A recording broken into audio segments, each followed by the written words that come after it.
Bonjour, nous sommes le jeudi 16 avril, édition très spéciale car consacrée aujourd'hui à un seul témoignage exclusif mais d'importance.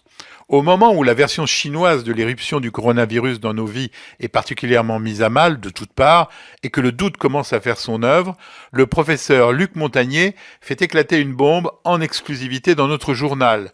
N'oublions pas que c'est un prix Nobel de médecine et il raconte une toute autre histoire que la version officielle chinoise, chauve-souris, marché populaire de Wuhan, malchance, pour ramener l'origine au laboratoire de virologie de Wuhan où certaines recherches auraient franchi des limites, probablement au dernier semestre 2019, avec les conséquences mondiales que l'on mesure aujourd'hui.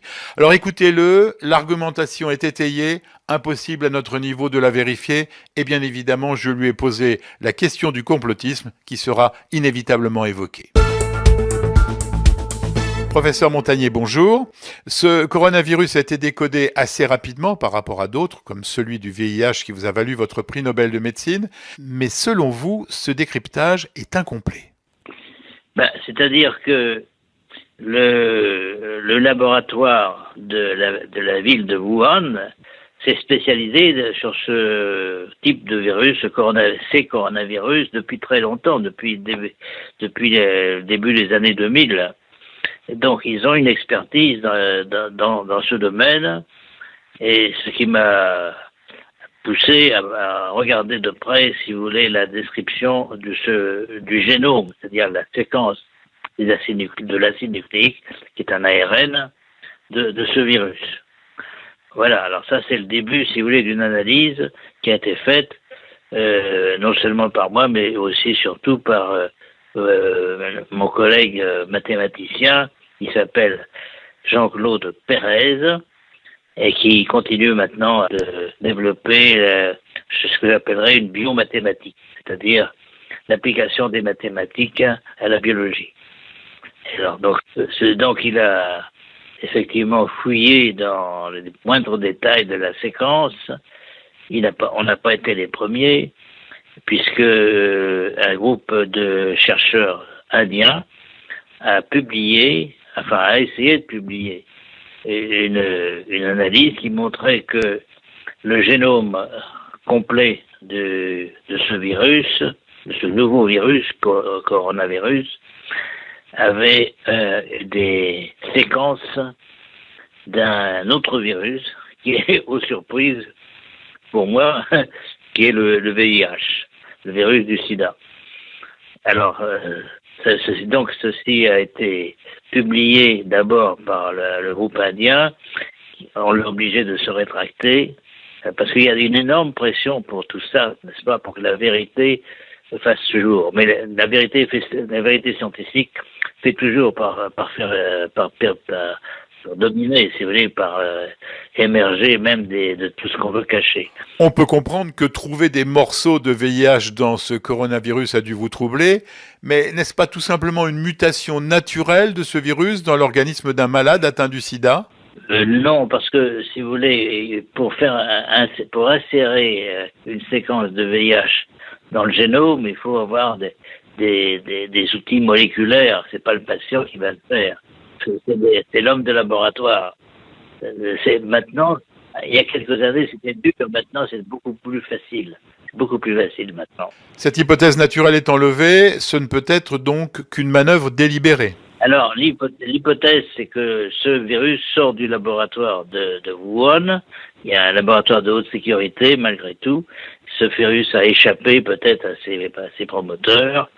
Et donc, l'histoire du marché aux poissons est une belle légende, si vous voulez, mais c'est pas possible. Il y a très peu de choses qu'un virus de chauve-souris, parce qu'au départ, donc, ils ont travaillé sur un modèle qui est le virus de chauve-souris, et c'est ce virus-là qu'ils ont modifié. Mais leur but était de fabriquer une arme biologique, un virus agressif, ou ce qui serait plus tolérable, fabriquer un vaccin contre le sida ? Je pense, c'est l'hypothèse la plus raisonnable, c'est de penser qu'ils voulaient faire un vaccin contre le VIH, donc, et utiliser un coronavirus qui, en principe, pouvait être atténué et ne pas donner de maladie, comme vecteur, si vous voulez, comme porteur des des antigènes, enfin des parties de molécules du virus du sida qui pouvaient servir à un vaccin. C'est donc l'histoire de l'arroseur arrosé version tragique. Voilà, c'est un travail d'apprenti sorcier, si vous voulez.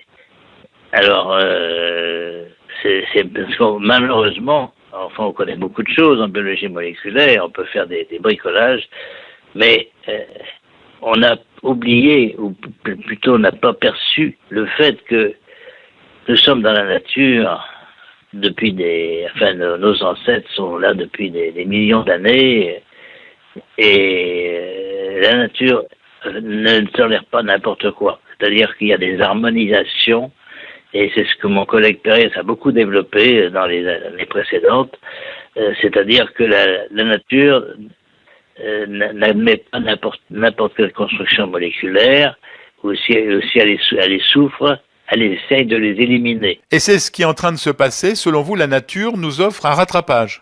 Alors c'est la deuxième partie de mon message, si vous voulez. Ce qui est en train de se passer, c'est que la nature élimine ces corps étrangers du génome du coronavirus, et on assiste à un nombre de mutations spectaculaires, ce qu'on appelle maintenant des délétions, parce qu'on enlève justement les morceaux qui ont été insérés, les morceaux du VIH. La nature les enlève spontanément au fur et à mesure que le virus passe d'un patient à l'autre. Et ça, on le voit maintenant. Surtout, c'est les patients américains qui ont été les derniers infectés.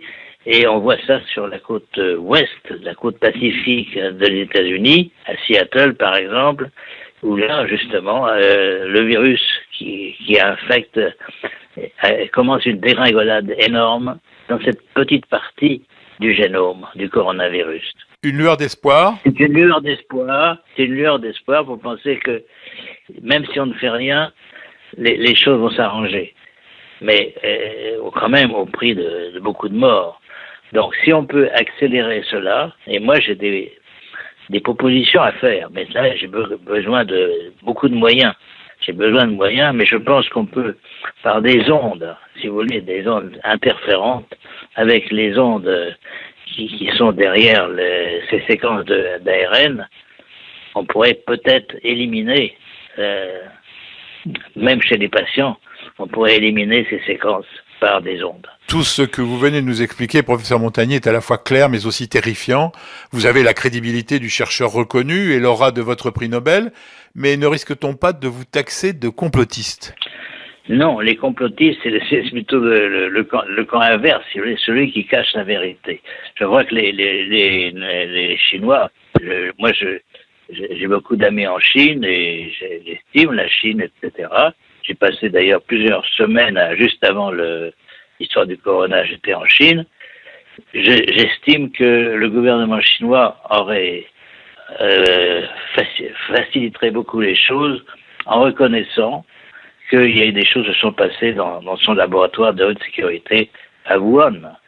De toute façon, la vérité va éclater. Si vous voulez, ce que j'ai dit sur les séquences, les insertions de séquences étrangères, il n'y a pas seulement les rétrovirus, hein, il y a aussi d'autres séquences, par exemple du germe de la malaria, etc. Donc, tout ceci indique que quelques personnes, je ne sais pas qui, c'est pas mon rôle de d'accuser quelqu'un, quelques personnes ont voulu profiter peut-être d'avoir une idée de faire un vaccin contre le virus du sida, en insérant donc des séquences de ce coronavirus.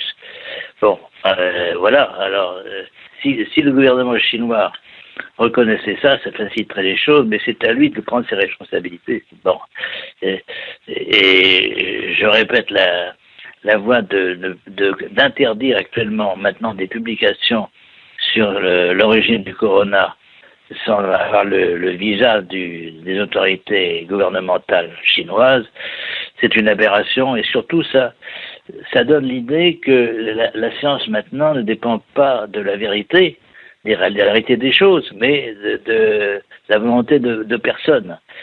Alors ça, c'est très très mauvais pour la réputation de la science.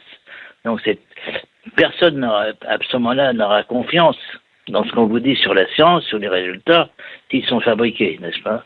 Et si on empêche la vérité d'éclater. Donc c'est une très mauvaise position. J'espère que le gouvernement chinois ira jusqu'au bout. Je crois qu'il commence à reconnaître que des travaux ont été faits sur le corona. Il faut savoir qu'il y a eu une aide américaine, financière importante au moins, mais peut-être aussi scientifique, à ces équipes chinoises. Donc, ce n'est pas seulement une origine chinoise de cette affaire, mais bon, il faut attendre. Donc, si vous voulez, mon but n'est pas de faire une enquête policière et d'accuser des personnes. C'est pas. Je pense que c'est une erreur. Errare humanum est, disait-on, n'est-ce pas, au latin. L'erreur est humaine. Et par exemple aussi, autre exemple récent, l'Iran a tué beaucoup de personnes d'un avion, hein, en se trompant. Ils l'ont reconnu. Bon, ils l'ont reconnu. Alors, j'espère que la Chine est assez grande elle-même pour pouvoir reconnaître une erreur. Merci, professeur Montagnier. C'est clair et glaçant.